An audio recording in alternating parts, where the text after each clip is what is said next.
एक यूनिवर्स में जो भूलोक है उसके ऊपर के जो प्लैनेट्स हैं और उसके नीचे के जो 7 प्लैनेट्स हैं, भूलोक के ऊपर के जो 6 प्लैनेट हैं और उसके नीचे के जो 7 प्लैनेट है उसके बारे में हमने लास्ट 2 सेशंस में डिस्कस किया। फिर हमने लास्ट टाइम डिस्कस किया था दुर्गा देवी का क्या पोजीशन है, शिव जी का क्या पोजीशन है, बाकी देवी देवताओं का क्या रोल है और ब्रह्मा जी का इसमें क्या रोल है। थोड़ा सा ब्रीफ अकॉर्डिंगली जैसा जैसा हम चलेंगे आज करेंगे। तो अभी इस एक यूनिवर्स से बाहर निकल के मैं स्पिरिचुअल वर्ल्ड पे जाना चाहता हूँ और फिर स्पिरिचुअल वर्ल्ड से हम नीचे आएंगे। स्पिरिचुअल वर्ल्ड से नीचे आएंगे और फिर वापस से थोड़ा मटेरियल क्रिएशन को जो बहुत थोड़ा बात करके इसको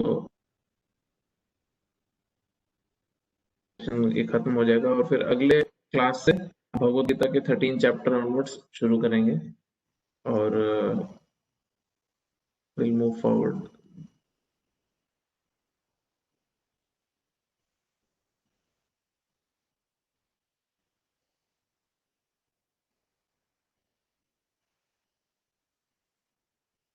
एक सेकेंड।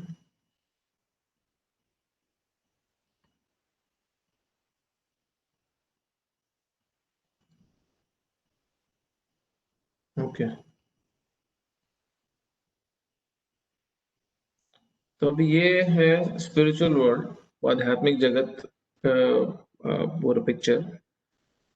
अभी हमने एक यूनिवर्स को तो समझा था जितना बेसिक लेवल पे हम समझ सकते हैं, उसी के अंदर में इतना ज्यादा डिटेल है कि सिर्फ भूलोक के ऊपर ही कितने प्रकार के द्वीप हैं और और किस तरह भागवत में दूसरे स्कंद में 5वें स्कंद में इसकी काफी डिस्क्रिप्शन है कि कैसे जम्बू द्वीप है, फिर माउंट मेरू है जिसके कोने में 4 हाथी हैं जो इसको बैलेंस करके रखे हैं और ये सब सेलेस्टियल बीइंग्स हैं और ये कोई छोटे मोटे जंगल में दिखने वाले हाथी नहीं है, ये प्लानिटरी सिस्टम्स को बैलेंस करके रखे हुए हैं।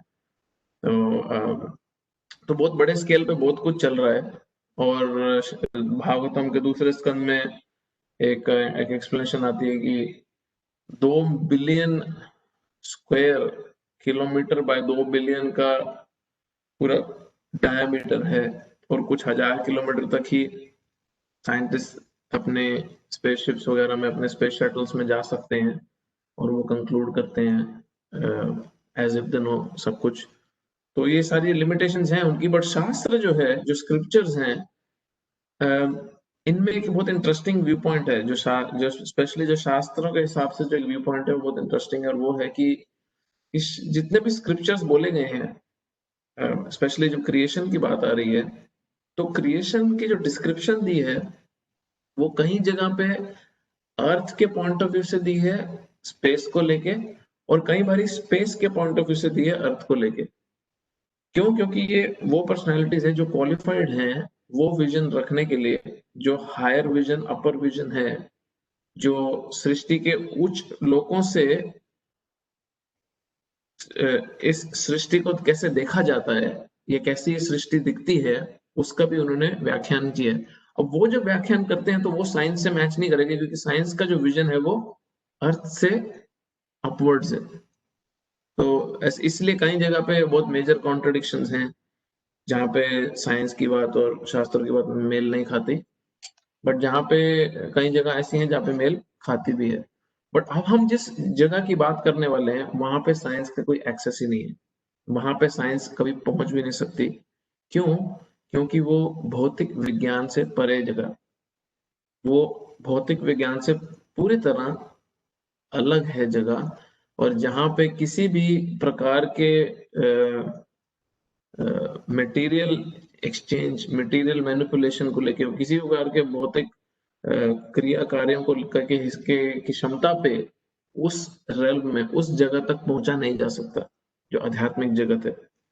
अब आध्यात्मिक जगत में हम देखेंगे, हम सबसे टॉप पे जाके हम फिर नीचे आना शुरू होंगे, जिससे हमें ये पता चलेगा कि जब भगवत गीता में कृष्ण बोल रहे हैं अहम सर्वस्य प्रभवो मत्ता सर्वं प्रवर्तते इति मत्वा भजन्ते मां मूढ़ा भाव समन्विता, कि मैं सारी की सारी सृष्टि, चाहे वो भौतिक सृष्टि है चाहे वो आध्यात्मिक सृष्टि है, मटेरियल और स्पिरिचुअल वर्ल्ड, सबका सबका हाँ प्रभु हूँ, मेरे से सबकी उत्पत्ति हो रही है। जब कृष्ण ऐसी बात बोलते हैं भगवत गीता में, तो ये सुनने में ऐसा लगता है कि बहुत बड़ी स्टेटमेंट है, या सुनने में ऐसा लगता है कि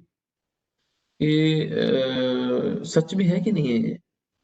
बट हम अभी देखेंगे ब्रह्म संहिता और भागवत के व्याख्यान के हिसाब से कि किस तरह कृष्ण का ये जो स्टेटमेंट है कि सारे स्पिरिचुअल वर्ल्ड, पूरा आध्यात्मिक जगत और भौतिक जगत, स्पिरिचुअल वर्ल्ड और मटेरियल वर्ल्ड मुझसे उत्पन्न हो रहा है, मैं उसका कारण हूँ। हाँ? तो अब चार्ट में आप देखोगे, मैं पहली क्लास में बताया था कि चार्ट के हिसाब से ऐसा दिखता है कि वह एक के ऊपर एक है, एक के ऊपर एक है, बट एग्जैक्टली ऐसा नहीं है। एक पूरा सर्कल अगर आप लो, एक बहुत बड़ा सर्कल लो, तो जो सबसे पहले उसका बॉर्डर है, सबसे सर्कल का सबसे पहले बॉर्डर है वो है कैलाश धाम, उस पर हम नीचे आते वक्त बात करेंगे। और फिर कैलाश धाम के बाद वैकुंठ धाम शुरू हो जाता है, और फिर वैकुंठ धाम के अंदर अंदर अंदर अंदर और गुह्यतम और टॉप मोस्ट और सीक्रेट जो है, वो सबसे टॉप मोस्ट, सबसे सुपीरियर, जो भगवान के जितने भी स्वरूप हैं, भगवान के जितने भी रूप हैं, जितने भी अवतार हैं, जितने भी भगवान के पार्षद हुए हैं, जितने भी भगवान के एक्सपेंशन हैं, सब में से सबसे टॉप मोस्ट श्री कृष्ण का धाम है, जिसको गोलोक धाम या गोलोक वृंदावन भी बोला जाता है। अब वो जो धाम है, क्योंकि स्वयं कृष्ण हर किसी अवतार के और हर किसी पूरी सृष्टि के हर किसी अंग के कारण है, इसलिए कृष्ण का धाम भी सबसे सुपीरियर है, क्योंकि भगवान स्वयं कृष्ण का जो स्वरूप है वो सबसे सुपीरियर है। अब थोड़ा सा कृष्ण के बारे में डिस्कशन करें, जिसमें जिसमें एक थोड़ा और क्लैरिटी है, जो आपने पीछे भगवद गीता में सबने सुना ही है कि भक्त रसामृत सिंधु में भगवान के 64 गुणों का व्याख्यान है, भगवान के 64 क्वालिटीज को डिस्क्राइब किया गया है। अब जो 64 गुण भगवान के बताए हैं, उसमें जो जीवात्मा है, हम जो लिविंग एंटिटी हैं, हम जब जब एक लिविंग एंटिटी, एक आत्मा जो जीवात्मा है, जब वो मुक्ति प्राप्त कर लेता है, भगवान के धाम चला जाता है, तो वो उन 64 में से 50 गुणों को परफेक्ट कर पाता है। उसके ऊपर एक जीव, लिविंग एंटिटी, जो भगवान का पार्ट एंड पार्सल, भगवान का अंश है, वो 50 गुणों से ज्यादा क्वालिटीज अपने अंदर अर्जित नहीं कर सकता, जो भगवान में 64 है, जो एटलीस्ट मेजर मेजर भगवान की क्वालिटीज बताई। अब उसमें वो जो लिविंग एंटिटी है, वो जो जीव है, वो जीव देवी देवता भी बन सकता है अगर भौतिक सृष्टि में फंसा है अच्छे, अपने अच्छे कार्यों के द्वारा। वो जीव ब्रह्मा की पोजीशन तक भी आ सकता है। तो इसका मतलब ये हुआ कि जो ब्रह्मा जी की पोजीशन है, जो ब्रह्मा जी हैं, ब्रह्मा जी भी 50 गुणों से ज्यादा गुण अपने में अर्जन नहीं कर सकते, उनमें भी 50 गुणों से ज्यादा गुण नहीं आ सकते, जो भगवान में 64 गुण है उसमें से, उसके कंपैरिजन में। Vineet Prabhu, someone is waiting in lobby admit करने के लिए। हाँ, तो अभी ब्रह्मा जी की ये क्वालिटी है। अब जो शिव जी हैं, जिसके बारे में हम लास्ट टाइम बात कर रहे थे, कि वो ना तो जीवात्मा है जैसे हम हैं, ना ही वो किसी प्रकार के जीव हैं ब्रह्मा जी और शिव जी, और ना ही शिव जो है वो विष्णु है। हाँ, तो शिव जो तत्व है, वो भगवान विष्णु की खुद की एक्सपेंशन है, भगवान की खुद की एक्सपेंशन है। जब उनको भौतिक सृष्टि करनी होती है, और भौतिक सृष्टि करने के लिए जब उनको भौतिक प्रकृति के संग में आना पड़ता है, फिजिकली फिजिकली जब उनको भौतिक प्रकृति के संग में आना पड़ता है, जो पार्वती या दुर्गा देवी इसके देवी हैं, तो विष्णु स्वयं इस प्रकृति का संग नहीं करते, वो अपना स्वरूप को चेंज करते हैं, ट्रांसफॉर्म करते हैं शिव तत्व में, और फिर शिव तत्व इसका संग करते हैं। अभी जो शिव तत्व है, वो भगवान के 64 गुणों में सिर्फ 55 गुण तक मैक्सिमम आ सकता है। जो शिव जी का पोजीशन है, वो भगवान के जो कृष्ण के 64 गुण हैं, उसमें शिव जी 55 गुण, मैक्सिमम 55 क्वालिटीज अपने में ला सकते हैं, उनमें होती हैं। इसका मतलब ये हुआ कि एक जो जीव है लिविंग एंटिटी, हम या ब्रह्मा जी, वो 78%, 78% तक भगवान बन सकते हैं। शिव जी 83% तक भगवान बन सकते हैं। अब जो विष्णु है, जिन पे हम अभी नीचे आएंगे, कृष्ण के बाद जितने भी अवतार हैं, कृष्ण के बाद जितने भी स्वरूप हम जानते हैं, चाहे वो राम हो, नृसिंह हो, वराह हो, मत्स्य हो, कूर्मा हो, नारायण हो, किसी कोई भी प्रकार के विष्णु तत्व हैं, विष्णु कैटेगरी में कोई भी है, उनमें 60 गुणों से ज्यादा गुण नहीं है कृष्ण के मुकाबले, जो कृष्ण में 64 गुण है। अब जो 4 क्वालिटीज हैं भगवान में, जो इवन विष्णु से भी ज्यादा है, इवन ये विष्णु जो स्वयं, कृष्ण भी विष्णु तत्व है, विष्णु स्वरूप है, बट जो कृष्ण जो है वो टॉप मोस्ट विष्णु है। कृष्ण विष्णु के भी कारण है, इसलिए कृष्ण के लिए अवतार शब्द यूज करना ठीक नहीं है, क्योंकि कृष्ण अवतार नहीं, कृष्ण अवतारी हैं। भागवत के पहले स्कंद में के तीसरे चैप्टर में, जहां पे पूरे 24 मेन और सेकेंडरी जितने भी अवतार हैं उनकी लिस्ट दे रखी है, जो पूरी लिस्ट दे रखी है सारे अवतारों की, उसमें जब पूरी लिस्ट खत्म हो जाती है तो एक बड़ा ही सुंदर श्लोक आता है, और वो है एते चांस कलापुंस। उसमें सुखदेव गोस्वामी बोल रहे हैं, अब तक जो मैंने बताए, एते चांस, भगवान के अंश बताए, अब तक मैंने भगवान के अंश बताए,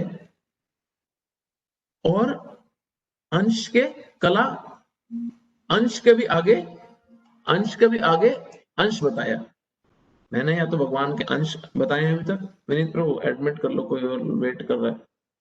आपके उसमें सिस्टम नहीं है क्या, ऑटोमेटिकली कोई एंटर कर जाए आपके मैनुअली करने के बजाय? अगर आप उसको, आपको वो है। मैनुअली हर बंदे को एडमिट करना होगा क्या? हाँ प्रभु, वो है, उसके लिए एक अलग से मीटिंग सेट करनी पड़ेगी। अच्छा अच्छा, ठीक है, ठीक है, नजर रख लो इस पे फिर। हाँ, तो वो ये श्लोक है, एते चांस कला पुंसा। तो या तो भगवान के जो अंश हैं, या कला है, कला मीन्स अंश के भी आगे अंश, एक्सपेंशन की भी एक्सपेंशन। तो उसमें भागवत बोलती है, अभी तक जितनी भी लिस्ट दी है पीछे, या तो वो भगवान के अंश हैं, या आगे अंश के भी अंश हैं, बट कृष्ण तो भगवान स्वयं, कृष्ण उस लिस्ट में स्वयं भगवान है। बाकी और कुछ स्वयं भगवान नहीं है, भगवान सब है, क्योंकि विष्णु के तत्व, विष्णु एक्सपेंशन है, विष्णु तत्व है, तो भगवान तो है, बट स्वयं भगवान ओरिजिनल पर्सनालिटी ऑफ गॉड नहीं है। इसलिए कृष्ण के लिए शब्द इस्तेमाल जो किया जाता है वो अवतारी किया जाता है, जिससे अवतार आते हैं। कृष्ण अवतार नहीं है, कृष्ण अवतारी है। तो हम इसको और किस तरह समझा जा सकता है कि भगवत गीता तो एक शास्त्र हुआ, ऐसे विष्णु पुराण है, कितने सारे पुराण हैं, कितने सारे अलग अलग स्क्रिप्चर्स हैं। इवन राम भगवान भी लीला करने अपने आए, जो स्वयं भगवान है। किसी ने भी, कृष्ण ने जितने बोल्ड स्टेटमेंट्स अपने बारे में कही है, कि मैं हर जीव का पिता हूँ, सब जीव मेरे अंश हैं, मैं सारी भौतिक और आध्यात्मिक सृष्टि का कारण हूँ, मैं, सब कुछ मुझसे आ रहा है, मत परत्रम नान्यत् किंचिदस्ति धनंजय, मुझसे ऊपर और मेरे बराबर कुछ भी नहीं है। हाँ, तो भगवान ने बहुत सारी ऐसी स्ट्रॉन्ग स्टेटमेंट्स कही हैं। वो किसी और पर्सनालिटी ने इतनी स्ट्रॉन्ग स्टेटमेंट अपने खुद के बारे में या किसी और ने उनके बारे में नहीं कही। तो ये एक यूनिक पोजीशन भगवान की ओर डिस्क्राइब करता है, जिसमें वी अंडरस्टैंड, हमारे को थोड़ा समझता है कि हाउ यूनिक और हाउ ग्रेट भगवान का पोजीशन है। तो अभी जो गोलोक वृंदावन में जो कृष्ण है, जो अवतारी हैं, जिनसे सब एक्सपेंशन हो रही है, जो ब्रह्मा जी के एक दिन में, एक बारी, कुछ सालों के लिए धरती पे आते हैं हमारे यूनिवर्स में लीला करने, और जिनकी लीला भक्तों को तो आकर्षित करती है, बट जो भक्त नहीं है उनको विमोहित कर देती है। वो और कंफ्यूज हो जाते हैं भगवान के गुणों के बारे में, भगवान के एग्जिस्टेंस, उनकी रियलिटी के बारे में।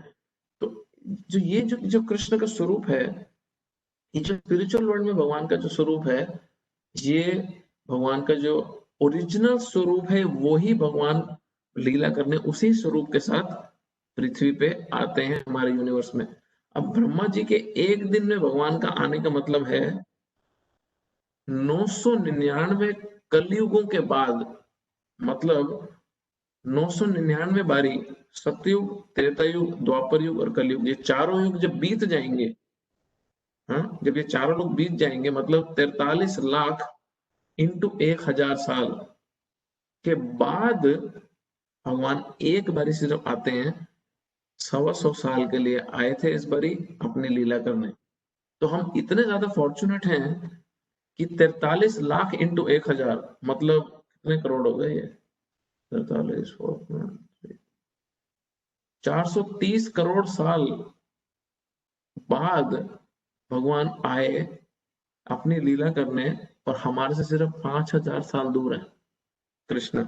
और जहां पे उन्होंने लीला करी वो यूपी में, दिल्ली से 130-130-40 किलोमीटर दूर, जहाँ के वृंदावन में, मथुरा में, गोकुल में हम वो जगह, वो लीला स्थली देख सकते हैं अभी भी। हम इतना क्लोज हैं भगवान से। तो वो कृष्ण का फर्स्ट एक्सपेंशन, कृष्ण का पहला एक्सपेंशन, अब हम नीचे आना शुरू हो रहे हैं। उन कृष्ण का पहला एक्सपेंशन, भगवान की दो एक्सपेंशन चलेंगी साइमल्टेनियसली, एक उनकी विष्णु तत्व की एक्सपेंशन और एक उनकी शक्ति की एक्सपेंशन। अब भगवान की जो जो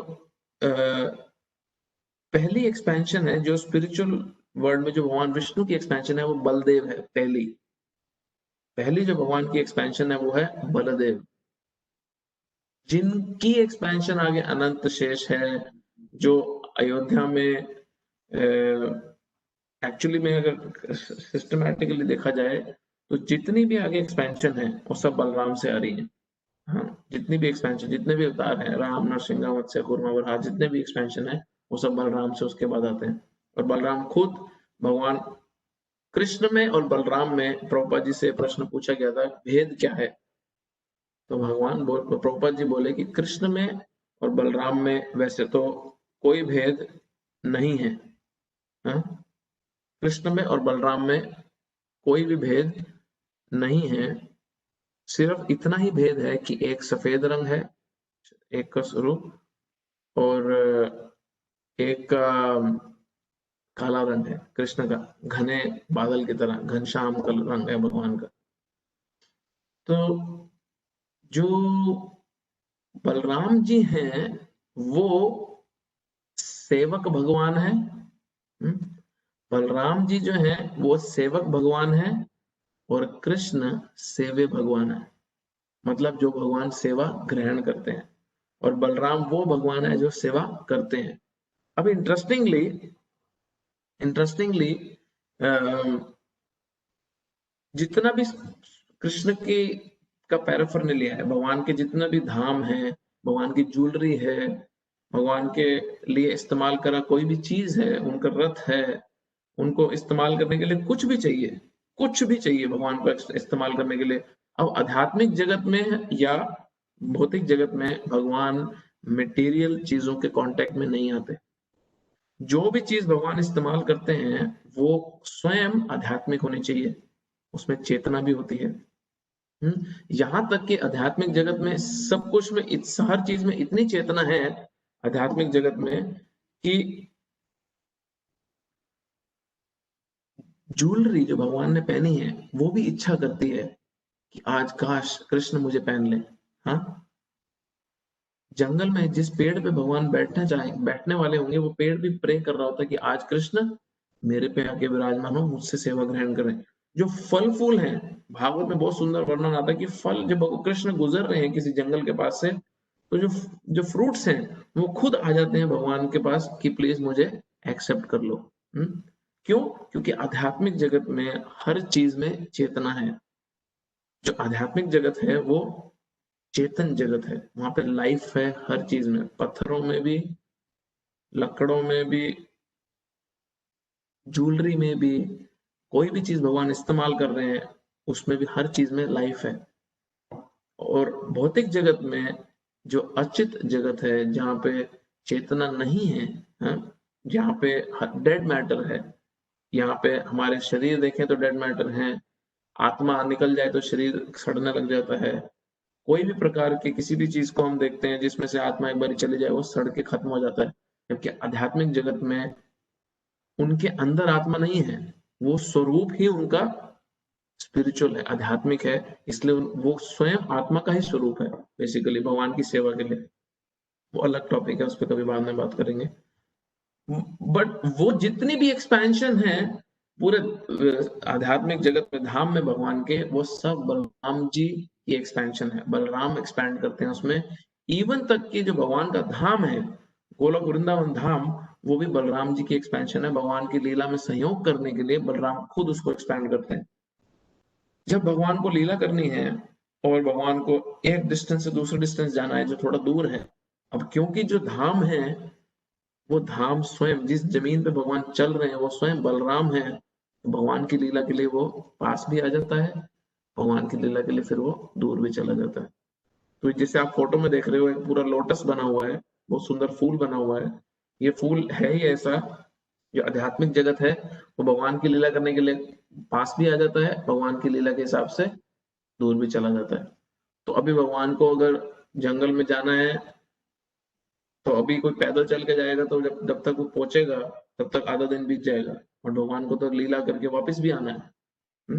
तो बलराम जी उसको पास ले आते हैं, उसको दूर ले आते हैं। क्यों? क्योंकि धाम जो है भगवान का वो स्वयं बलराम है। जो इंस्ट्रूमेंट्स हैं, जैसे मंदिर में भी हम देखते हैं मृदंग है, हारमोनियम, करताल है, उसको मिसट्रीट नहीं किया जाता, उसको पाँव नहीं लगाते, उसको जमीन पे नहीं रखना चाहिए, या उसको दुरुपयोग भी नहीं करना चाहिए किसी और चीज के लिए। उसको संभाल के इसलिए रखते हैं क्योंकि वो भी बलराम जी की एक्सपेंशन है। कृष्ण सिर्फ बलराम में पहले एक्सपैंड करते हैं, उसके बाद सारे के सारे अवतार जितने भी हैं सब बाद में आता है, वो बलराम के बाद ही आते हैं, सब बलदेव के बाद आते हैं, जो भगवान की संदिनी शक्ति है। ये दो लाइन चल रही है, एक कृष्ण से बलराम, बलराम के बाद पहला चतुर्व्यूह आता है। फर्स्ट क्वाड्रिपल एक्सपेंशन, जो पहला चतुर्व्यूह है वो है वासुदेव, अनिरुद्ध, प्रद्युम्न और संकर्षण।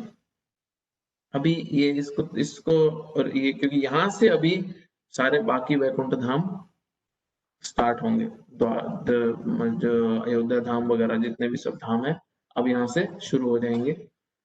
तो जो वासुदेव है, आपने देखा होगा भगवद गीता में, या आपने कभी टीवी सीरियल कभी देखा होगा तो उसमें बोलते हैं वासुदेव कृष्ण, वासुदेव कृष्ण। जो वसुदेव, जो उनके पिता थे, उनका नाम है वसुदेव, तो वासुदेव कृष्ण है। तो बोला जाता है कि जब भगवान, जो कृष्ण स्वयं है, वो सिर्फ गोलोक में ही विराजमान है, वो गोलोक वृंदावन को कभी भी नहीं छोड़ते। जबकि हम लीला में देखते हैं कि भगवान ने वृंदावन को छोड़ दिया था, मथुरा आ गए थे कंस को मारने, बट एक्चुअली में भगवान कभी भी वृंदावन को नहीं छोड़ते, हर समय वृंदावन में ही रहते हैं अपने संगी जनों के साथ।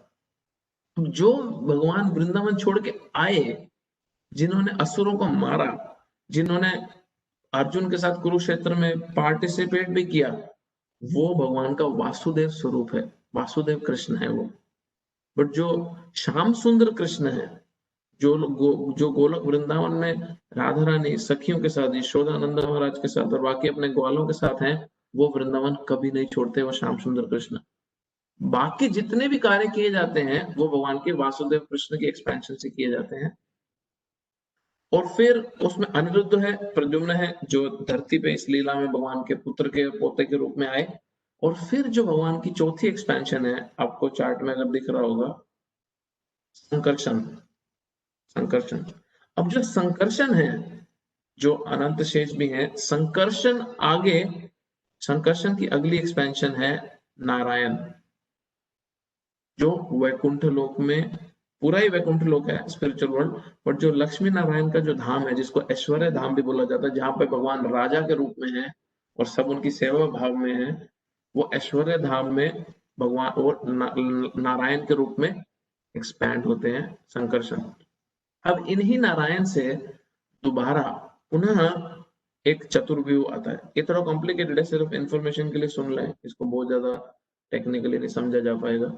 अभी तो कृष्ण का लाइन चल रहा है, शायद में फिर जो शक्ति तत्व आना है, जो राधा रानी से लाइन आना है, वो भी आएगा। अभी नारायण से फिर दोबारा चतुर्व्यूह आता है, जो ये नीचे आप देखोगे ऐश्वर्य धाम जहाँ लिखा है, उसके ऊपर एक और चतुर्व्यूह बना हुआ वासुदेव, सेकंड क्वाड्रपल, ये दूसरा चतुर्व्यूह है। वासुदेव, प्रद्युम्न, अनिरुद्ध और महासंकर्षण। अब ये जो महासंकर्षण है, ये महासंकर्षण वो हैं जो हम बात कर रहे थे कि जब विष्णु को ट्रांसफॉर्म होना होता है, तो ये जो महासंकर्षण है, ये सदाशिव में ट्रांसफॉर्म होते हैं आध्यात्मिक जगत में। और सदाशिव कौन है? वो द्वारपाल है भगवान के धाम के। तो आप देखेंगे कहीं भी जहाँ पे भी कृष्ण का मेन धाम है, वहां पे एक प्राचीन शिव मंदिर हमेशा होता है, क्योंकि शिव जी जो हैं वो भगवान के द्वारपाल हैं और वो भगवान के धाम को प्रोटेक्ट कर रहे हैं। वो भगवान के धाम की प्रोटेक्शन के लिए हमेशा जहां भी भगवान का धाम है वहां पे होते हैं। जैसे वृंदावन में गोपेश्वर महादेव हैं, चकलेश्वर महादेव हैं, मथुरा में, आई थिंक मथुरा में शायद, तो ऐसे कहीं कहीं बहुत हर जगह पे, जगन्नाथपुरी में भी शिव जी का बहुत बड़ा लिंगराज महादेव है बॉर्डर पे, जगन्नाथपुरी के बॉर्डर में भुवनेश्वर में पड़ता है, क्योंकि जगन्नाथपुरी धाम की रक्षा करने। तो ऐसे जहां जहां पे भी तीर्थ स्थल हैं, जहां पे विष्णु के मेन अबोर्ड हैं, वहां पे शिव जी का उनके बॉर्डर पे बहुत प्राचीन मंदिर हैं, क्योंकि शिव जी वहां वास करते हैं भगवान के धाम की रक्षा के लिए। इसलिए उनको रक्षक भी बोला जाता है, धाम पालक भी बोला जाता है। तो सदाशिव वो सदाशिव है, और ये सदाशिव हैं जो हर यूनिवर्स में शिव के रूप में आते हैं, जो 11 रुद्र हैं जिसमें से एक शिव है। तो अब जो 11 रुद्र हैं उसमें से एक शिव जी हैं, जो मटेरियल वर्ल्ड में जहां हम हैं वहां पे संहार का, एनिहिलेशन का जिनको सेवा है, और वो सृष्टि खत्म करने का कार्य करते हैं।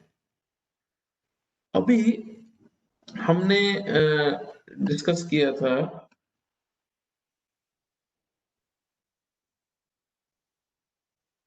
ये, मैं स्पिरिचुअल वर्ल्ड से थोड़ा बाहर आ रहा हूं, आप देखोगे टॉप में ये कैलाश धाम है सबसे ऊपर में, जो सदाशिव का धाम है कैलाश धाम। अभी महासंकर्षण जो थे, जो महासंकर्षण से सदाशिव का जो स्वरूप आया, जो महासंकर्षण से सदाशिव का स्वरूप आया, वो जो महासंकर्षण है, वही महासंकर्षण ये जो नीचे आप देख रहे हैं शैया में लेटे जो महाविष्णु है, जो नीचे महाविष्णु लेटे हैं, जिनकी बॉडी से यूनिवर्सेस निकलते हैं, जो हमने डिस्कस भी किया काफी बार इस बारे में, वो महासंकर्षण से ये भी एक्सपैंड होते हैं। और ये जो है इनको बोला जाता है पुरुष अवतार। 3 पुरुष अवतार हैं सृष्टि के कार्य के लिए भगवान के। पहले हैं महाविष्णु, जिनको करुणदक्षाय विष्णु भी बोला जाता है, क्योंकि वो कारण ओशन में है, कारण सागर में है, इसमें सामने समुद्र में लेटे हुए हैं। महाविष्णु या करुणदक्षाय विष्णु पहले पुरुष अवतार हैं, उनसे फिर यूनिवर्स निकलता है, यूनिवर्स में वो अगले आते हैं,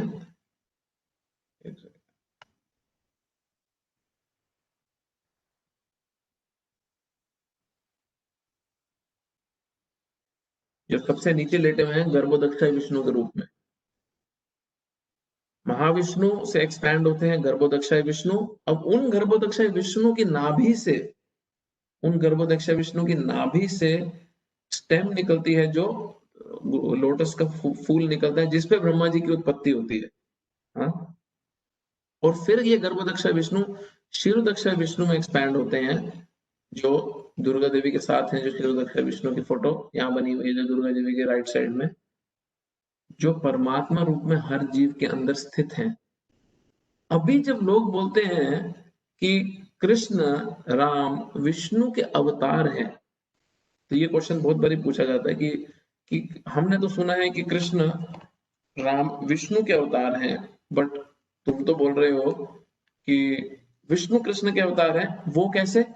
तो हमने वो पूरा डिस्क्रिप्शन अभी यही देखा कि कृष्ण से भी एक नंबर समझना, कृष्ण से बलराम, पहले कृष्ण दूसरे बलराम, फिर 4 चतुर्भुज आता है, संकर्षण, अनिरुद्ध, प्रद्युम्न, वासुदेव। उसमें से संकर्षण से 7वें नंबर पे आते हैं नारायण। नारायण से फिर 4 संकर्षण, अनिरुद्ध, प्रद्युम्न, वासुदेव, 11वें नंबर में महासंकर्षण आते हैं। अब वो महासंकर्षण के बाद भी एक्सपेंशन है महाविष्णु, करुण दक्षाय विष्णु, जो सिर्फ भौतिक प्रकृति के कार्यों में भगवान की एक्सपेंशन है, महाविष्णु की, जो स्वयं ऑफ कोर्स विष्णु है, भगवान है, भौतिक प्रकृति के कांटेक्ट में नहीं आते, किसी भी प्रकार का उनमें कोई भी भौतिक गुण नहीं है, पूर्ण रूप से आध्यात्मिक है, बट 12वें नंबर की एक्सपेंशन है महाविष्णु। अब ये जो महाविष्णु है, ये महाविष्णु के माध्यम से जितने भी भौतिक सृष्टि में अवतार आ रहे हैं, ये महाविष्णु के माध्यम से भौतिक सृष्टि में आते हैं। इसलिए जितने भी अवतार, जितने भी भगवान अपने स्वरूप में लीला करने आते हैं, ऐसा दिखता है, प्रतीत होता है कि महाविष्णु से आ रहे हैं, बट वो सिर्फ जरिया है कृष्ण का महाविष्णु के थ्रू इस भौतिक प्रकृति में प्रकट होने का। और ये हम कैसे पता चलता है?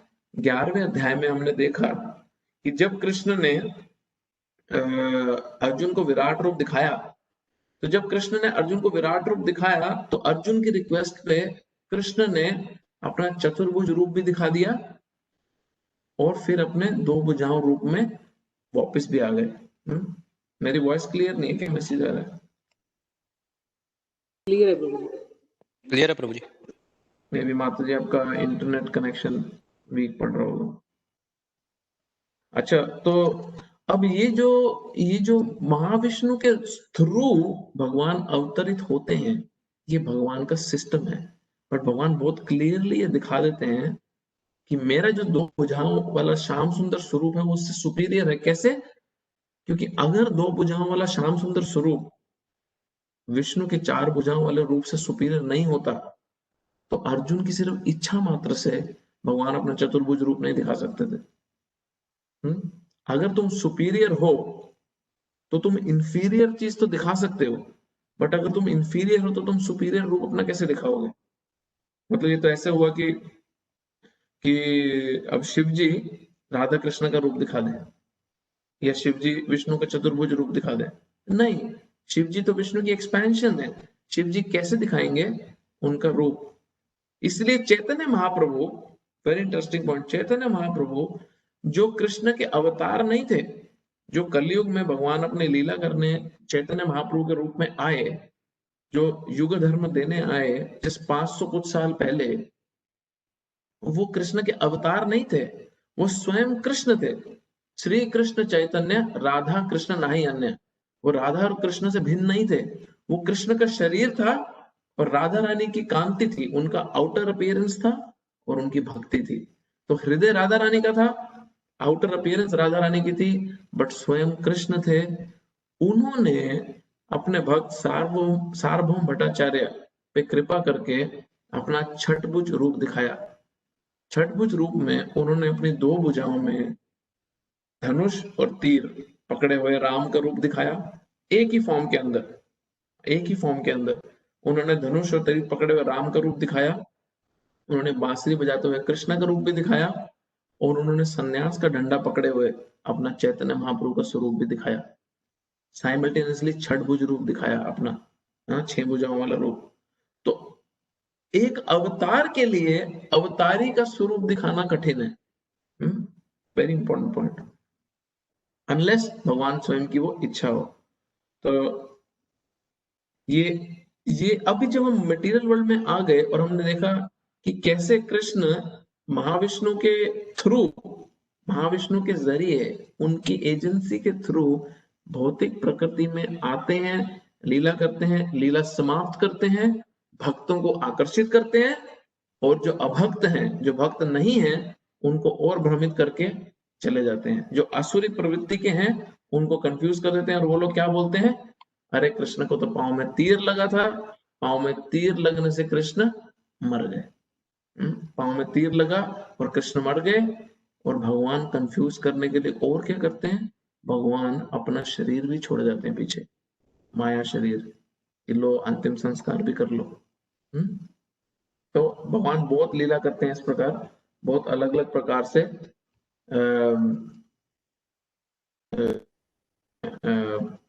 अपने पोजीशन को एस्टैब्लिश करते हैं बहुत क्लियर शब्दों में।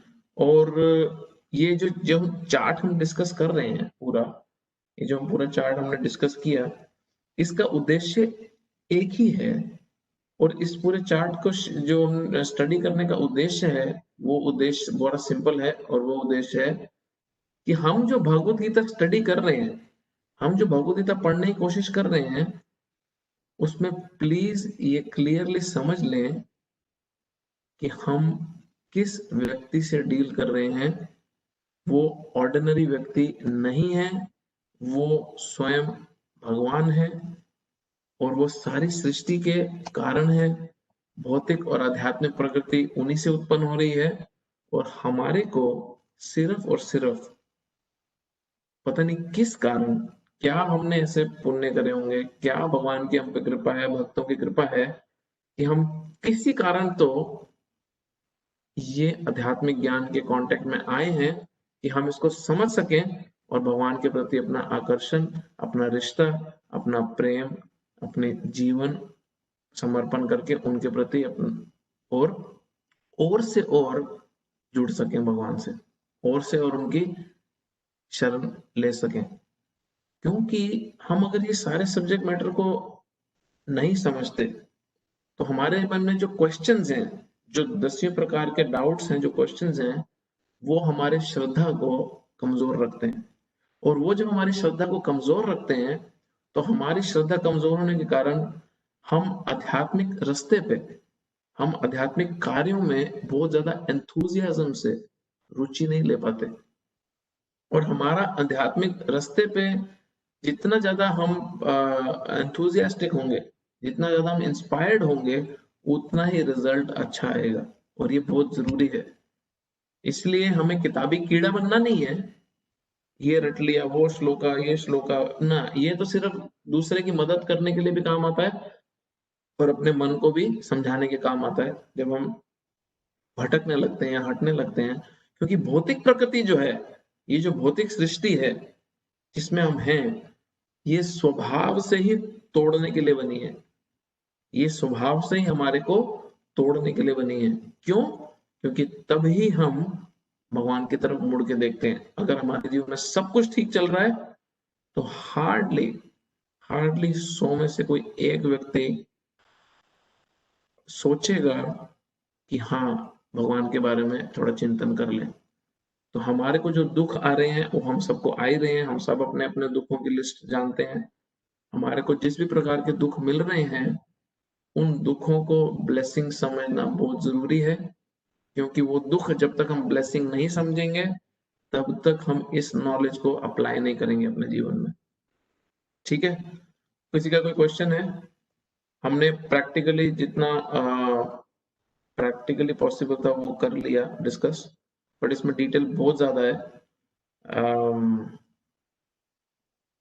तो कोई क्वेश्चन है किसी का? प्रभु जी हरे कृष्ण। प्रभु जी क्विकली हम प्रभु जी क्विकली हम लोग वो जो भगवान की जो शक्ति की जो लीनिएज बनेगी उनके बारे में। सॉरी, वो तो मैं भूल गया, आई एम वेरी सॉरी। एक मिनट में पहले फोटो दिखा देता हूँ, फिर उसके साथ करता हूँ। अच्छा वो याद दिला दिया आपने।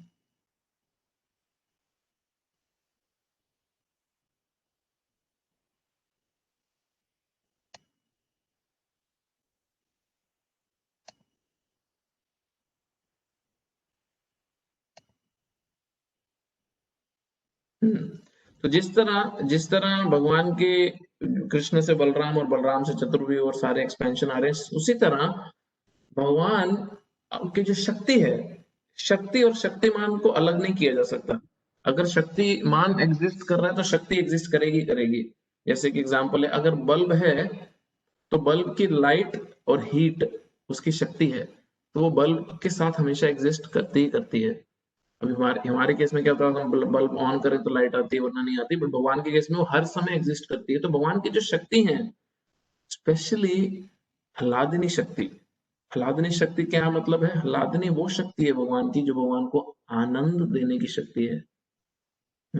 जो भगवान को आनंद प्रदान करती है, वो ह्लादिनी शक्ति जो है वो श्रीमती राधा रानी है। उन श्रीमती राधा रानी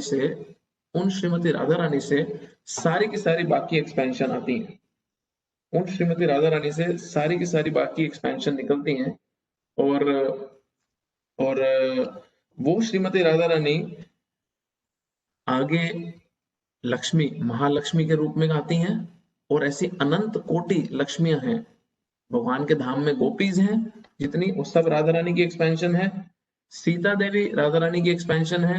रुक्मणी, भगवान की जितनी रानियां हैं वो सब इनकी एक्सपेंशन है, क्योंकि राधा रानी शक्ति तत्व की प्रधानता है। शक्ति तत्व में सबसे प्रधान श्रीमती राधा रानी है। तो द्वारका में जितनी भी भगवान की रानियां हैं वो सब श्रीमती राधा रानी की एक्सपेंशन है। और फिर जो भौतिक जगत में फिर नारायण के प्लैनेट पे जो लक्ष्मी नारायण है, स्पिरिचुअल वर्ल्ड की बात कर रहा हूँ, वो जो लक्ष्मी है वो भी, जो महालक्ष्मी है वो भी राधा रानी की एक्सपेंशन है। इसलिए जब लक्ष्मी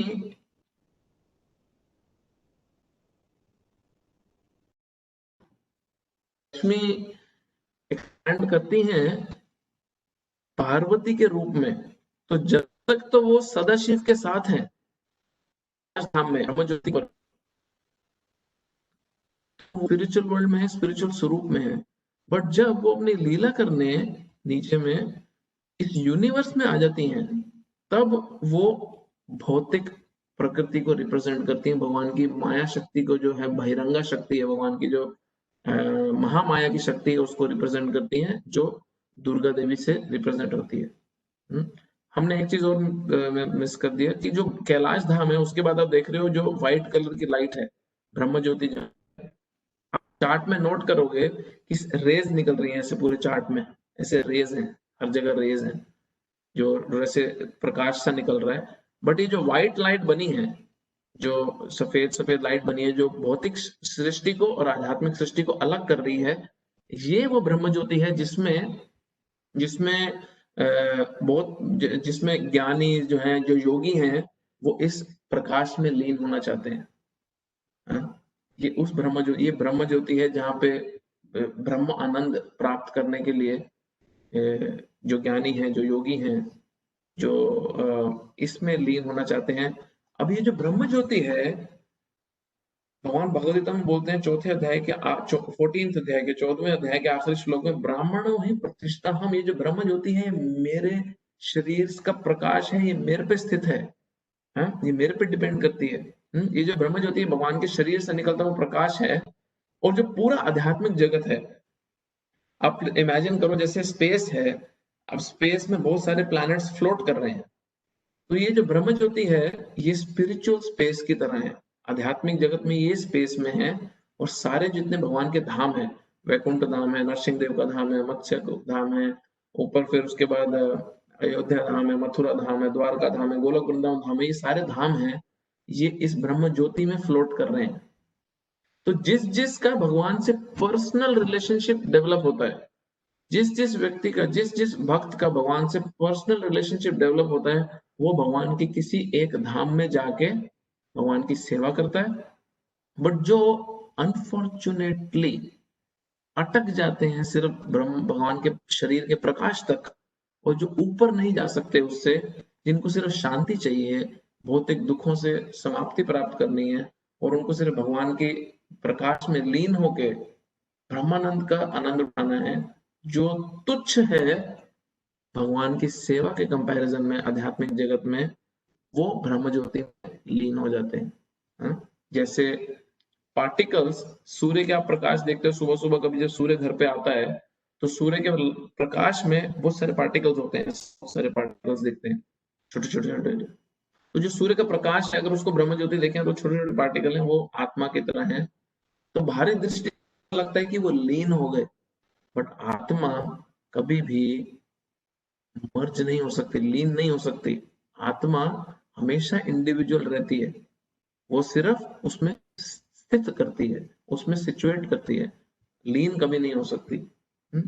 तो ये पूरा क्रिएशन का बेसिकली चार्ट है। एक लास्ट इंफॉर्मेशन मैं और देना चाहता हूँ, फिर किसी का क्वेश्चन है तो आप पूछ सकते हैं कि जितने भी लिविंग एंटिटीज हैं, हम 5 तरीके से मुक्ति प्राप्त कर सकते हैं। 5 प्रकार की मुक्ति हैं जो शास्त्र में बताई हैं।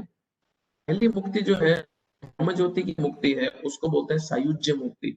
जो जीव आत्मा है वो अपने ज्ञान और योग के मार्ग से इस परम प्रकाश, इस ब्रह्मानंद में जाके स्थित रहते हैं और वहां का आनंद उठाते हैं। ये सायुज्य मुक्ति है। भक्त इसको बोलता है केवल नरकायते, ये नरक के समान है। क्यों? क्योंकि यहाँ पे भगवान के साथ संग करने का, उनकी सेवा करने का कोई अवसर नहीं है, और यहाँ पे किसी भी भक्त के साथ संग करने का और उनकी सेवा करने का कोई अवसर नहीं है। ये सबसे लोएस्ट लेवल की मुक्ति है। बाकी जो 4 प्रकार की मुक्ति है वो आध्यात्मिक जगत के अंदर भगवान के धाम में, भगवान के साथ, भगवान की सेवा में है। उसमें है पहली सारिष्टि, पहली है सायुज्य, जो सायुज्य मुक्ति जो इंटरनल लिबरेशन है, जो ब्रह्मज्योति में है। फिर है सारिष्टि। सारिष्टि मीन्स जैसा भगवान का ऑपुलेंस है, जितना सुंदर, जितना ऐश्वर्य भगवान के पास है, भक्त को भी वही ऑपुलेंस मिलता है मुक्ति के बाद, सारिष्टि। फिर है सालोक्य। सालोक्य मीन्स भगवान के सेम धाम में, सेम लोक में, जिस लोक में भगवान है उसी लोक में जाके भगवान के साथ निवास करने का मौका मिलता है। फिर समीप्य मुक्ति। समीप्य मीन्स भगवान के बहुत करीब जाके, भगवान के बहुत समीप जाके सेवा का अवसर मिलता है। और फिर है सारूप्य। जैसा रूप भगवान का, वैसा ही रूप उस भक्त को मुक्ति के बाद मिलता है, और सेम भगवान जैसा दिखता है व्यक्ति। और भिन्न कैसे फर्क दिखता है? क्योंकि भगवान के शरीर पे लक्ष्मी देवी का वास है, श्रीवत्स है, तो उससे पता चलता है कि ये भगवान है और ये भक्त में भेद है। तो ये 5 प्रकार की मुक्ति है। बट जो एक मुक्ति है, जो ब्रह्मज्योति में लीन होने वाली मुक्ति है, वो भक्तों को एक्सेप्टेबल नहीं है। वो भक्तों के लिए सिर्फ और सिर्फ नरक है और कुछ नहीं है। भक्तों का ये तक कहना है, महान भक्तों का, कि हमें नरकों में भेज दो, बट हमारे को भगवान और भगवान के संग से दूर मत करो, बट ब्रह्म ज्योति में मत भेजना। ब्रह्म ज्योति में नहीं जाना, हमारे को स्थित नहीं होना। तो अभी जो भगवान के जो गोलोक वृंदावन धाम है, द्वारका धाम है, इवन अयोध्या धाम है, ये भगवान के माधुर्य धाम है। यहाँ पे भगवान के साथ मधुर तरीके से भक्तों के संग रिलेशनशिप है। बट जो गोलोक वृंदावन धाम है, उसमें सबसे ज्यादा भगवान के साथ मधुर संबंध भक्तों के हैं। उसके बाद जो वैकुंठ धाम, जो नारायण का धाम है, वहां पे सिर्फ ऐश्वर्य है। सिर्फ ऐश्वर्य मीन्स ऑपुलेंस, सिर्फ दास्य भाव है। भगवान से सिर्फ दास की तरह रिश्ता स्थापित किया जा सकता है। जबकि जो ऊंचे लोग हैं, जो अयोध्या धाम है, द्वारका धाम है, मथुरा धाम है और गोलोक वृंदावन धाम है, उसके अंदर भगवान के माता पिता का वात्सल्य का भी संबंध भगवान से है, भक्तों का। उसके अंदर भगवान के साथ सखा का, फ्रेंड का भी रिलेशनशिप है भगवान के भक्तों का भगवान के साथ। और उसके अंदर भगवान के दास तो है ही बहुत सारे, और उसके अंदर भगवान के साथ भगवान की पत्नी, भगवान के प्रेमी का भी मौका मिलता है भक्त को। इसलिए जो कृष्ण का स्वरूप है वो सबसे सुप्रीम इसलिए भी है क्योंकि कृष्ण का ही एक ऐसा स्वरूप है जिसमें आप कृष्ण से किसी भी प्रकार से, कितने मर्जी रूपों में ये रिश्ता रख सकते हो, अलग अलग प्रकार से। पूरे के पूरे वृंदावन में लाखों गोपियां थी, लाखों करोड़ों गोपियां थी, जो भगवान को के साथ वात्सल्य, माता का प्रेम दिखाना चाहती थी। तो भगवान ने सबको एक्सेप्ट किया। लाखों करोड़ों गोपियां थी जो भगवान के साथ प्रेमी का संबंध स्थापित करने के लिए किया। लाखों करोड़ों गोपा थे जिन्होंने भगवान के साथ मित्र का संबंध स्थापित करना था, भगवान ने किया। बट आप देखोगे द्वारका में भी इतनी भगवान ने छूट नहीं दी, अयोध्या में भी भगवान ने इतनी छूट नहीं दी, और नारायण के प्लैनेट पे तो छूट है ही नहीं ये वाली। इसलिए कृष्ण का जो प्लैनेट है वो सबसे सुप्रीम, ये भी एक कारण है कि भगवान अनंत कोटि जीवों को अपने साथ अनंत कोटि रिश्तों में एक्सेप्ट। ठीक है, कोई क्वेश्चन है किसी का? और प्रभु जी क्या हाँ जी भाई, सायुज्य मुक्ति का कौन मतलब ये बोल है रहा है? कि अद्वैतवाद को प्रोवोक करती है ये? तो आपका नाम, सॉरी मैं प्रभु प्रवीण बोल रहा हूँ मैं, हरियाणा भी। प्रवीण रोहन जी, ऐसा और पी लिखा हुआ ना, पता नहीं चल रहा। अच्छा सायुज्य हाँ, मुक्ति तो के ये बारे में अद्वैत जो क्या? फिलोसफी है वो ये सायुज्य मुक्ति वाली है। अद्वैत, द्वय मीन्स दो, अद्वय मीन्स एक, मतलब आत्मा और परमात्मा एक ही है। अब आत्मा और परमात्मा अगर एक ही है, भक्ति कैसे होगी? हाँ? भक्ति के लिए तो भक्त भी चाहिए और भगवान भी चाहिए। हाँ, इसलिए दो होने चाहिए, द्वैतवाद। जो इम्पर्सनल फिलोसफी है वो आपका म्यूट कर लो, क्योंकि मेरी बात दोनों बार आ रही है। हाँ, जो इम्पर्सनल फिलोसफी है या जो ब्रह्मवादी फिलोसफी है या जो करप्ट फॉर्म में मायावाद फिलोसफी है, जो ब्रह्म ज्योति में लीन होने वाली जो अंडरस्टैंडिंग है, उसमें उसमें प्रॉब्लम ही यही है, उसकी इनकम्प्लीटनेस का कारण ही यही है। वो गलत नहीं है, बट उसकी इनकम्प्लीटनेस का कारण ही यही है कि उसमें भगवान के साथ रिश्ता या भगवान का स्वरूप को रिजेक्ट किया है, कि भगवान का स्वरूप है ही नहीं या भगवान का स्वरूप इंफीरियर है और उसके साथ रिश्ता स्थापित नहीं कर सकते। तो क्यों? क्योंकि जो प्रैक्टिशनर है, जो योगी है, जो ज्ञानी है, जिसको उसमें लीन होना है, उसका इंटरेस्ट क्या है? मुझे भी भगवान बनना है, मुझे भी ब्रह्मानंद को प्राप्त करना है और उसमें लीन होके भगवान की जो जो स्थिति है, जो ब्रह्मांड की स्थिति है, मुझे भी वो स्थिति एंजॉय करनी है। उसमें सेवा भाव नहीं है, उसमें किसी भी प्रकार का एक्शन नहीं है। जबकि भगवद गीता बहुत क्लियरली बोलती है, ना ही कश्चित क्षणम अपि जातु तिष्ठति अकर्म कृत। हाँ, ऐसा कभी नहीं होगा कि एक जीव बिना एक्शन के रह सके। क्यों? क्योंकि सोल बाय नेचर एक्टिव है, सोल बाय नेचर एक्टिव है। अगर सपोज आप बड़े दुखों में चल रहे हो, बड़े बड़े परेशान चल रहे हो, हर जगह से आपको दुख आ रहा है, और मैं आपको बोलूं ठीक है, मैं आपको सब दुखों से निकाल देता हूँ और एक बहुत सुंदर पैलेस में रख देता हूँ जहाँ पे आपकी सारी इच्छाएं पूरी हो जाएंगी, तो आप पहले पहले तो बहुत खुश होगे। उस चिड़िया भी आएगी ना आपके पास, तो आप उससे ही बातें करने लग जाओगे, क्योंकि आप अकेले पड़ जाओगे। हाँ, क्योंकि शांति शांति शांति सिर्फ तब तक अच्छी है जब तक दुख चल रहे हैं, इसलिए व्यक्ति शांति चाहता है। बट उसके बाद व्यक्ति रिश्ता चाहता है, प्यार चाहता है, उसके बाद आदान प्रदान चाहता है। और इसलिए शास्त्र बोलते हैं, जो ब्रह्म ज्योति की मेहनत कर रहा है, ब्रह्म ज्योति को प्राप्त करने की, अगर उसमें भी अंश मात्र भगवान के प्रति भक्ति नहीं है, तो उसको वहां से भी गिरना पड़ेगा, क्योंकि आत्मा वहां पे स्थित नहीं रह पाएगी, एक्शन ही नहीं है किसी प्रकार का। तो अभी आपका क्वेश्चन क्या है प्रवीण प्रभु?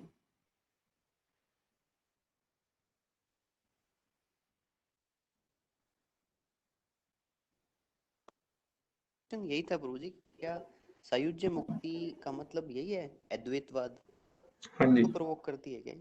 जो सारिष्टी का मीनिंग क्या है? अद्वैतवादी हैं वो सायुज्य मुक्ति के पास जाते हैं, इसलिए भक्त उसको बोलते हैं केवल नरक आए थे, नरक से बदतर है वो कुछ नहीं, नरक बेटर कुछ नहीं। बिल्कुल। सारिष्टी का मीनिंग एक बार बता दीजिए, सेकंड का। सारिष्टी मीन्स भगवान का जैसा ऑप्युलेंस है, भगवान का जैसा ऐश्वर्य है, वही सेम ऐश्वर्य भक्त को भी मिलता है। जितना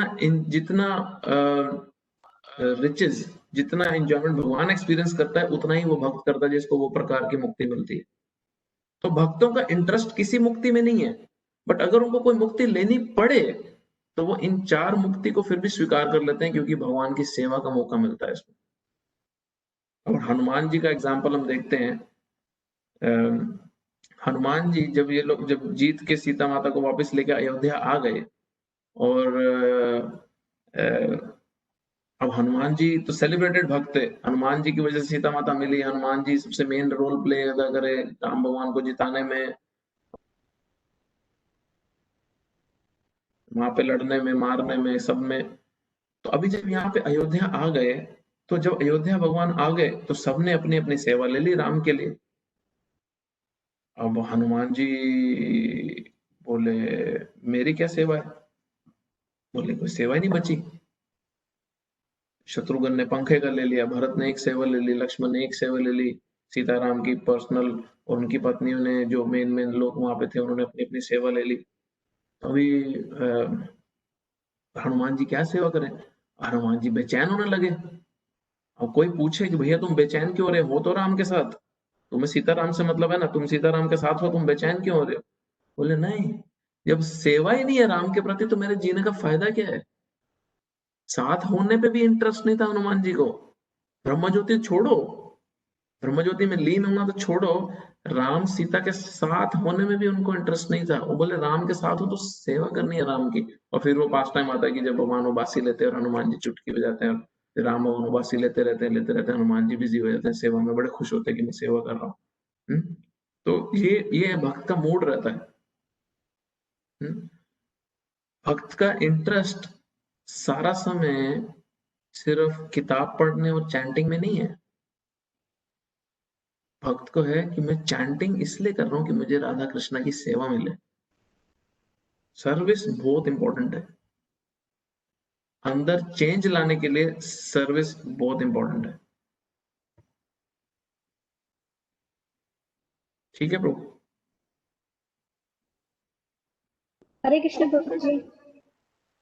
हरे कृष्णा। प्रभु जी परवीन मेरा भाई है। प्रभु जी हाँ जी, मेरा क्वेश्चन ये आ रहा था कि जो शिशुपाल है वो जो उनकी जो सोल थी वो कृष्णा में मर्ज हुई थी उनकी आत्मा, करेक्ट। तो वो भी हाँ कोई मुक्ति आती है, कौन सी टाइप में हाँ, आती है? वो या फिर सायुज्य मुक्ति, वही सायुज्य सायुज्य मुक्ति मुक्ति है।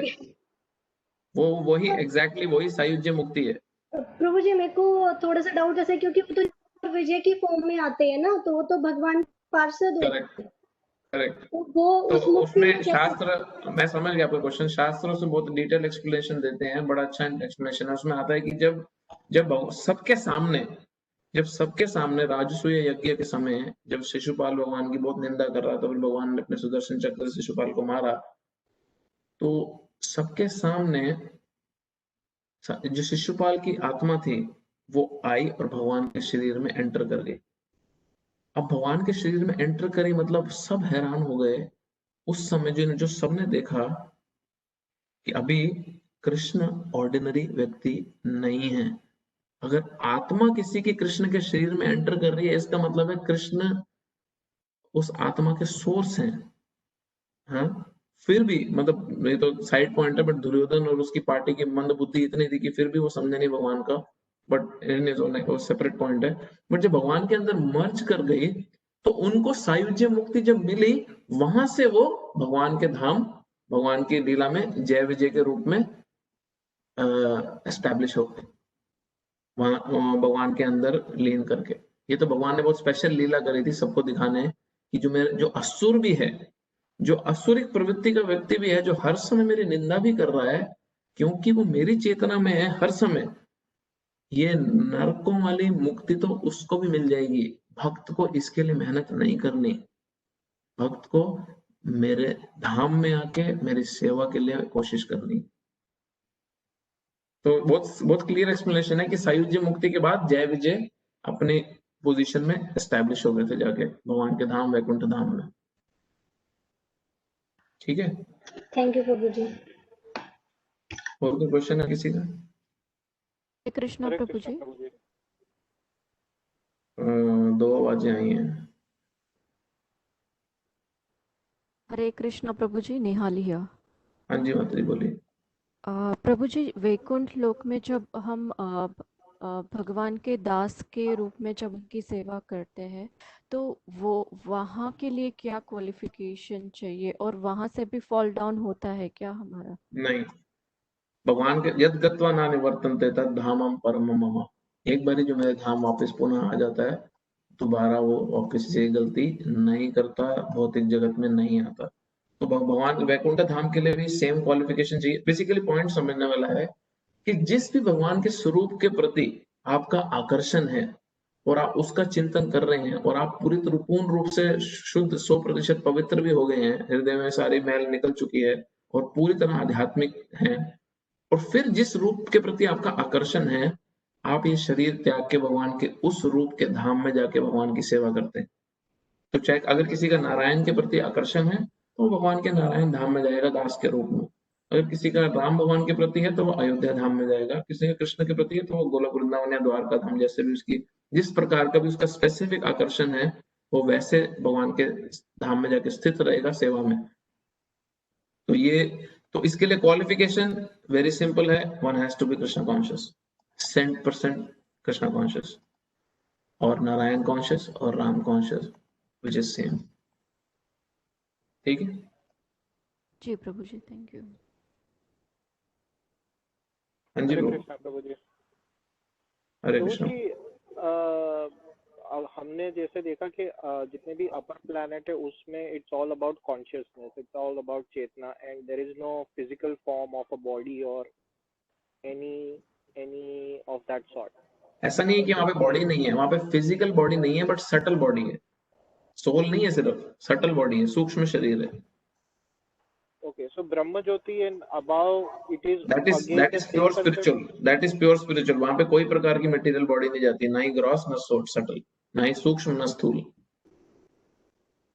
तो फिर उसमें कृष्ण जी के और राधा रानी और इन सब के आपने जैसे बताया कि एक पत्थर में भी जीव है या हर एक चीज में एक जीव है, तो ये कैसे, हम थोड़ा मैं वहाँ पे एक कंफ्यूज हो गया कि is there any physical form of a body are we talking about, or is it something that हमारे एक वो चेतना ही ऐसी है, या थोड़ा अगर उस पे लाइट। तो देखो बेसिकली क्या होता है कि हर जीव आत्मा जो भगवान के जो स्पिरिचुअल लाइफ प्रैक्टिस कर रहा है, भक्त, स्पेशली मैं भक्त की बात कर रहा हूँ, जो भगवान के धाम जाने वाला है, वो अपनी भक्ति में जब प्रगति करता है तो उसका एक प्रकार की भगवान के साथ जो रिश्ता है उसमें उसका अट्रैक्शन होता है, जो उसका नेचुरल अट्रैक्शन है।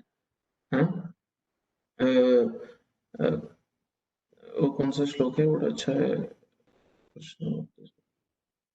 नित्य सिद्ध कृष्ण भक्ति साध्य का बुनाए, श्रवण आदि शुद्ध चित्त करे उदय।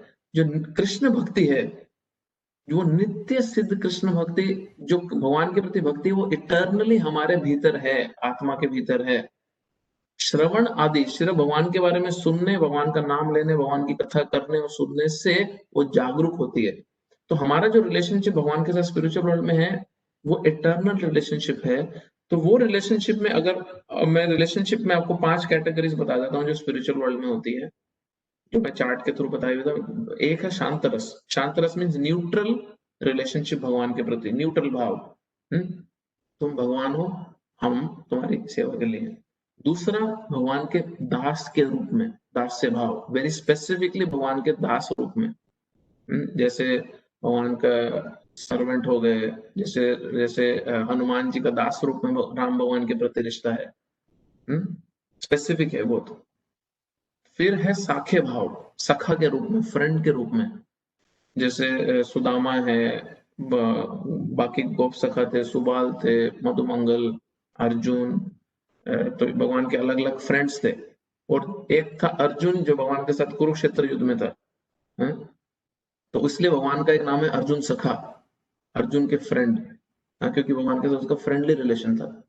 तो ये, और फिर है वात्सल्य भाव, माता पिता का जो वात्सल्य का प्रेम है, जो नंद यशोदा, देव की, वसुदेव और वृंदावन के कितने सारे गोपी और बाकी जन। फिर है भगवान, जो 5वां जो रिश्ता भगवान के साथ होता है वो है माधुर्य रस। माधुर्य मीन्स प्रेमी का रिश्ता। अब उसमें कैटेगरी है अलग अलग, जैसे वृंदावन में गोपीज अलग कैटेगरी में आती हैं, उस कैटेगरी में भी अलग कैटेगरी है। फिर द्वारका में भगवान की रानियां हैं, उनका भी भगवान के साथ प्रेम का संबंध है, बट वो भगवान के साथ प्रेम का संबंध है उनका, बट वो भगवान के साथ उनको ऐश्वर्य रूप में भी देखती हैं, उनको बहुत ऑ एंड रेवरेंस के साथ भी देखती हैं, उनको प्रभु के रूप में भी देखती हैं। बट वृंदावन में जो गोपी हैं उनका भगवान के साथ प्रेम का संबंध है, बट वो भगवान के साथ बराबरी करती हैं, और कुछ केस में भगवान को हरा भी देती हैं, भगवान को अपने से इंफीरियर भी मानती हैं। कई केसेस में कुछ ऐसी गोपीज हैं जो भगवान को डांट भी देती हैं। राधा रानी कई बार भगवान से अपने पांव भी दबाती हैं, पांव की डेकोरेशन भी कराती हैं। जबकि जो द्वारका में जो रानियां हैं उनमें प्रेम तो है भगवान के प्रति पत्नी रूप में, बट वो हमेशा यस सर वाले मोड में भी रहती हैं। तो ये थोड़ा डिफरेंस है, और इसमें और डिटेल भी है। तो ये 5 प्रकार के रिलेशन है।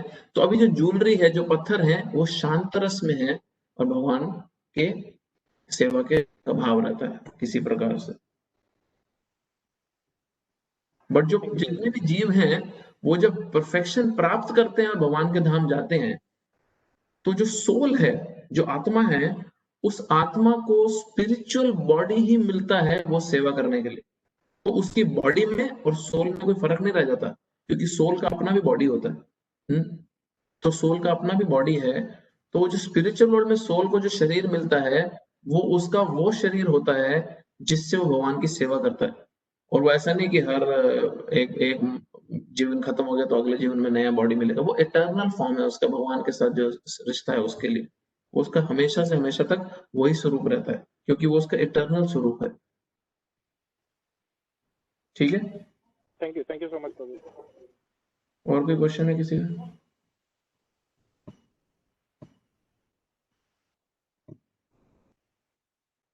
हरे कृष्णा प्रभु जी। हरे कृष्णा। प्रभु जी मैं राम बोल रहा था। प्रभु जी ये राधा रानी का एक्सपेंशन है हमारा, जो कि गोपियां भी बनती हैं, बाकी जो भी लक्ष्मी है। अब जब वो वापस से इसमें आ जाते हैं, गोलोक धाम में आ जाते हैं, तो उसके बाद में वो राधा रानी का ही रूप है, तो वो मल्टीपल रूप में एक्सपेंशन को वहां पे रहने की क्या जरूरत है? तो वो राधा रानी अकेली है, तो वही एक्सपेंशन गोपियों की भी वहीं पे है, मतलब गोलोका में राधा रानी भी है और बाकी गोपियां भी तो हैं। भगवान के जितने भी भगवान के एक्सपेंशन है, देखो जितनी भी भगवान की शक्ति है, जितनी भी भगवान की एक्सपेंशन है, उनका एक ही पर्पस है। वो पर्पस क्या है? किस तरह भगवान को एंजॉयमेंट दिया जाए। जैसे मैं बता रहा था कि सपोज आपको एक कमरे में बंद कर दिया जाए अकेले, तो वो भी बड़ा बोरिंग हो जाएगा थोड़ी देर बाद। बट आपको सिर्फ एक व्यक्ति के साथ भेज दिया जाए, तुम 2 लोग ही रहो, तो कितना बंदा फेस कर लेगा ना एक दूसरे को। तो जो वैरायटी है वो मदर है एंजॉयमेंट की, जो वैरायटी है वो मदर ऑफ एंजॉयमेंट है। तो मैं रोज बोलूं कि आप सिर्फ खिचड़ी खाओ, तो आपका दिमाग खराब होने जाएगा थोड़े दिन में खिचड़ी खा के। मैं आपको बोला नहीं खिचड़ी मत खाओ, तुमको लगता है कि मैं तो रोज दाल चावल और एक सब्जी देता हूँ, सेम दाल चावल सब्जी, एक वैरायटी मैंने ऐड कर दिया। अभी थोड़े दिन में बोला कि दिमाग पक गया यार, कुछ तो और दो खाने के लिए। क्यों? क्योंकि जो वैरायटी है वो एंजॉयमेंट को बढ़ाती है। तो जब मटेरियल वर्ल्ड में हम इतनी वैरायटी देखते हैं और इस्तेमाल करते हैं अपने एंजॉयमेंट के लिए, अब सोचो स्पिरिचुअल वर्ल्ड में कितनी वैरायटी होगी भगवान की एंजॉयमेंट के लिए। तो भगवान की राधा रानी एक्सपैंड करती है इतनी सारी गोपीज में भगवान को अलग अलग प्रकार से एंजॉयमेंट देने, क्योंकि राधा रानी का एक ही मोटिव है, किस तरह कृष्ण को प्रसन्न करें।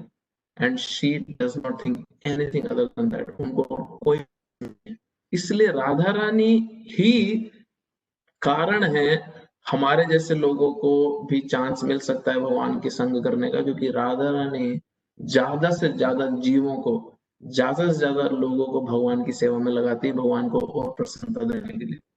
वृंदावन में तो बहुत फेमसली बोला जाता है, राधे राधे जपो चले आएंगे बिहारी। भगवान को पाना ज्यादा आसान है राधा रानी के थ्रू। इसलिए महामंत्र में भी पहले हरे है, पहले राधा रानी को पुकारा जा रहा है और फिर कृष्ण है। तो इसलिए कृष्ण का मंदिर होता है। हर जगह आप देखोगे तो शक्ति पहले है, सीता पहले है, राम बाद में है, लक्ष्मी पहले है, फिर नारायण है। क्योंकि शक्तिमान तक पहुंचना है तो शक्ति सबसे फास्ट तरीका है शक्तिमान को अट्रैक्ट करने का। अगर शक्ति ने एक्सेप्ट कर लिया तो शक्तिमान भी एक्सेप्ट कर लेंगे। अगर भगवान राधा रानी ने एक्सेप्ट कर लिया तो कृष्ण भी हमें एक्सेप्ट कर लेंगे। और राधा रानी बहुत कोमल हृदय होने के कारण बहुत जल्दी एक्सेप्ट कर लेती है। वृंदावन में एक बार एक चोर गया था, सच्ची घटना है। एक बार एक चोर गया था, तो वहां पे उसने देखा सारे राधे राधे राधे राधे क्या कर रहे हैं हर सारे लोग। तो वो भी आदत पड़ गई राधे राधे राधे, सब वृंदावन में सब राधे राधे बुलाते हैं, तो भी राधे राधे करने लगा, राधे राधे करने लगा। तो कुछ उसको कोई कॉन्शियस नहीं। एक दिन वो कुछ तो एक्सीडेंट हुआ, उसको कुछ हुआ, वो मरने की कगार पे था और उसको बस आदत पड़ गई थी राधे राधे राधे राधे करने की। उसको कोई इंटरेस्ट नहीं है कृष्ण में, राधा रानी, बट वो राधे राधे राधे राधे कर रहा था। सिर्फ इतनी एक्टिविटी से वृंदावन में उसको भगवान का संग प्राप्त हुआ क्योंकि राधा रानी ने उसको एक्सेप्ट कर लिया। एक जानवर का भी स्टोरी है, जैकल का है शायद, वो तो बहुत सारे ऐसे कथाएं हैं। राधा रानी का हृदय बहुत कोमल है और उनको प्रसन्न करना भी आसान है कृष्ण के मुकाबले। कृष्ण सबसे टफ कैटेगरी है, इसलिए चैतन्य महाप्रभु राधा रानी के भाव में आते हैं, राधा रानी के मूड में आते हैं और बहुत इजीली कृष्ण भक्ति प्रदान करते हैं। नमो महावदान्याय कृष्णा प्रेम प्रदायते कृष्णाय कृष्ण चैतन्य नामने गौरव नमः। नमो महावदान्याय, सबसे ज्यादा मर्सीफुल, सबसे ज्यादा बांटने वाले, सबसे ज्यादा म्यूनिफिशेंट, सबसे ज्यादा दयालु दानवीर अगर कोई भगवान का स्वरूप है तो नमो महावदान्याय कृष्ण प्रेम प्रदायते, जो कृष्ण का प्रेम फ्री में बांटने आए हैं। कृष्णाय कृष्ण चैतन्य, स्वयं कृष्ण है, कृष्ण चैतन्य भगवान, चैतन्य भगवान स्वयं कृष्ण है। नामने गौर तुझसे नमः, मैं उस गौर भगवान को प्रणाम करता हूँ जो राधा रानी के भाव के होने के कारण फ्री में कृष्ण भक्ति बांट रहे हैं, फ्री में। जो आज तक लाखों, पिछले लाखों करोड़ों साल में किसी को चांस भी नहीं मिला होगा राधा कृष्ण की भक्ति को प्राप्त करने का, हमारे पास एटलीस्ट अपॉर्चुनिटी है उसको समझने की। हम ले ना ले हमारे ऊपर है, बट पिछले लाखों करोड़ों साल में किसी को अपॉर्चुनिटी भी नहीं है कि वो राधा कृष्ण की भक्ति प्राप्त कर ले, गोलोक वृंदावन चले जाएं, क्योंकि भगवान आए नहीं। भगवान आए 430 करोड़ साल बाद रहे हैं कृष्ण स्वयं, और कृष्ण के बाद चैतन्य महाप्रभु वो भी आए 500 साल पहले, उससे पहले कृष्ण थे ही नहीं। तो very important, we are in a very special time, very important time. हमें सिर्फ इसका इस्तेमाल करना है, हम कितना इस्तेमाल करते हैं वो हमारे पे।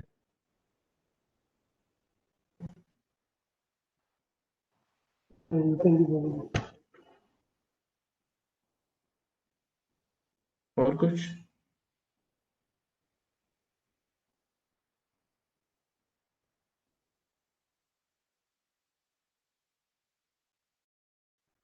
खत्म करें? Thank you. श्रील प्रभुपाद की जय। हरे कृष्णा। तो हम 13 चैप्टर शुरू करेंगे next time. Hare Krishna. Thank you Prabhu. Hare Krishna. Hare Krishna. Hari बोल।